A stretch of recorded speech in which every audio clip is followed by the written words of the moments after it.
প্রিয় দর্শক, আসসালামু আলাইকুম। আপনারা সবাই কেমন আছেন? আশা করছি আপনারা সবাই ভালো আছেন। আজকে আপনাদের সামনে একটি নতুন ভিডিও নিয়ে হাজির হয়েছি। অবশ্যই ভিডিওটি আপনারা শেষ পর্যন্ত দেখবেন। বন্ধুরা, আপনারা এই ভিডিওতে যে গাছটিকে দেখতে পাচ্ছেন, এই গাছটির কিন্তু অনেকেই আমরা চিনে ফেলেছি গাছটিকে কী নামে ডাকা হয়ে থাকে। তো আমি আজকের ভিডিওতে এই গাছটির নাম বলবো না। এই গাছটিকে বিভিন্ন এলাকায় বিভিন্ন নামে ডাকা হয়ে থাকে। আপনার এলাকায় এই গাছটিকে কী নামে ডাকা হয়ে থাকে জানলে অবশ্যই আপনি কমেন্টস করে জানাবেন। বন্ধুরা, আপনারা জানেন এই গাছটি কিন্তু ছোট, দেখতে কিন্তু এটা খেজুর গাছের মতো বা নারিকেল গাছের মতো দেখা গেলেও এটা কিন্তু আসলেই একটি সৌন্দর্য বর্ধনকারী গাছ। বন্ধুরা দেখুন, আমরা একটি ছোট্ট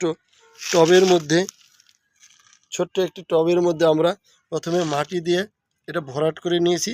তারপর আমরা এই গাছটি রোপণ করেছিলাম।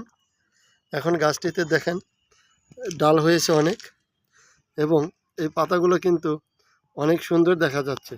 তো বন্ধুরা, গাছটি আরও বড় হবে, তখন গাছটিকে আরও অনেক সুন্দর দেখা যাবে। এই গাছটি কিন্তু বাসার ছাদে, ফুলের টবে, ঘরের সামনে, বারান্দায়, যে কোনো জায়গায় খুব সহজে এই গাছটিকে রাখা যায় এবং বাসার সৌন্দর্য বৃদ্ধি করে থাকে। যেসব ভাইয়েরা গাছের বাগান করেন তারা কিন্তু অবশ্যই এই গাছটি রাখতে পারেন, তাহলে তাদের বাগানের সৌন্দর্য অনেক বৃদ্ধি পাবে বলে আমার ধারণা, এবং এই গাছটিকে সবাই পছন্দ করবে, এটাও আমার মনে হয়।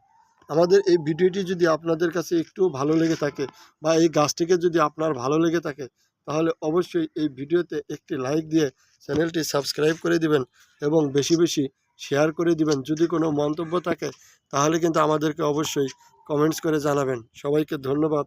আসসালামু আলাইকুম।